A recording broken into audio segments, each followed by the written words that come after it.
गांव के बाहरी इलाके में स्थित घने जंगलों के बीच खड़ी एक पुरानी हवेली जो दशकों से वीरान थी। लोग कहते थे कि जो भी वहां गया कभी लौटकर नहीं आया। कुछ का कहना था कि हवेली में भूतों का साया है, तो कुछ ने वहां से अजीब चीखें और सरसराहटें सुनी थी। साहिल, रिया, आर्यन और विकास ने इन कहानियों की सच्चाई जानने का फैसला किया और एक रात टॉर्च और कैमरे के साथ उस हवेली में जा पहुंचे। जैसे ही वो हवेली के करीब पहुंचे, अचानक ठंडी हवा का झोंका आया और पेड़ों की शाखाएं अजीब तरीके से हिलने लगी, जैसे कोई अदृश्य ताकत उन्हें चेतावनी दे रही हो।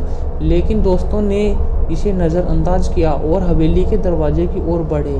दरवाजे पर जंग लगा था, लेकिन जैसे ही उन्होंने हाथ लगाया, दरवाज़ा खुद ही चरमराते हुए खुल गया।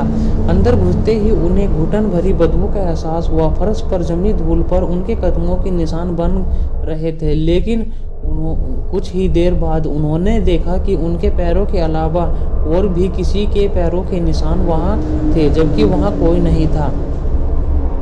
तभी अचानक दरवाजा जोर से बंद हो गया। चारों चौंक गए और दरवाजे की तरफ भागने लगे, लेकिन लाख कोशिशों के बाद भी वह नहीं खुला। तभी हवेली के किसी कोने से एक धीमी मगर डरावनी हंसी की आवाज़ आई। रिया ने दीवारों की तरफ देखा, जहां खून से अजीब अजीब निशान बने हुए थे और एक धुंधला सा चेहरा दीवार से झांक रहा था।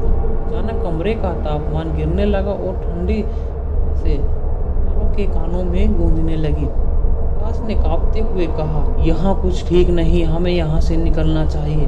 लेकिन तभी एक पुरानी घड़ी जो दशकों से बंद थी अचानक बजने लगी। ठीक रात के 12 बजे घड़ी की टिक टिक के साथ हवेली की दीवारों से धीरे धीरे फुसफुसाने की आवाज़ आने लगी। तुम लोग चले क्यों नहीं जाते? तुमने मौत को बुला लिया है। अचानक आर्यन ने देखा कि कोने में एक काले कपड़ों में लिपटा कोई खड़ा है। कौन हो तुम? आर्यन ने कांपते हुए पूछा। कोई जवाब नहीं आया, लेकिन वो शायद धीरे धीरे उनकी तरफ बढ़ने लगा। टॉर्च की रोशनी उस पर पड़ते ही वह अदृश्य हो गया, लेकिन उसकी परछाई अब भी वहां थी। तभी रिया चीख पड़ी, वो मुझे देख रहा है। उसकी सांस तेज हो गई। तभी ठंडी उंगलियां किसी ने उसकी गर्दन पर रख दी। विकास को एक पुरानी धूल से भरी किताब मिली। जैसे ही उसने उसे खोला, उसमें पहले पन्ने पर खून से लिखा था, तुम लोग अब हवेली का हिस्सा बन चुके हो, बाहर जाने का कोई रास्ता नहीं। साहिल ने जल्दी से पन्ने पलटे और उसमें हवेली की एक पुरानी तस्वीर थी।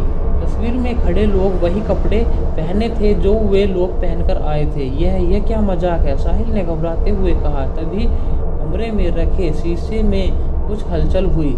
चारों ने देखा कि शीशे में उन्हें लगने लगा था कि वे यहाँ से जिंदा नहीं निकल पाएंगे।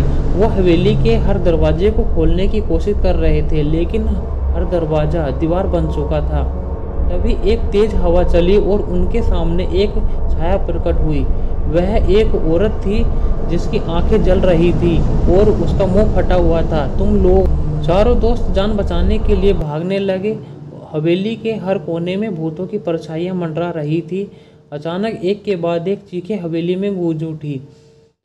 अगली सुबह गांव वालों ने हवेली के बाहर 4 लाशें देखी, जिनकी आंखें हमेशा के लिए खुली थी और उनके चेहरे पर खौफ जमी थी। कहते हैं अब हर रात हवेली से 4 अलग अलग आवाज़ें आती हैं, एक मर्द की, एक औरत की और 2 डर से कांपते हुए बच्चों की।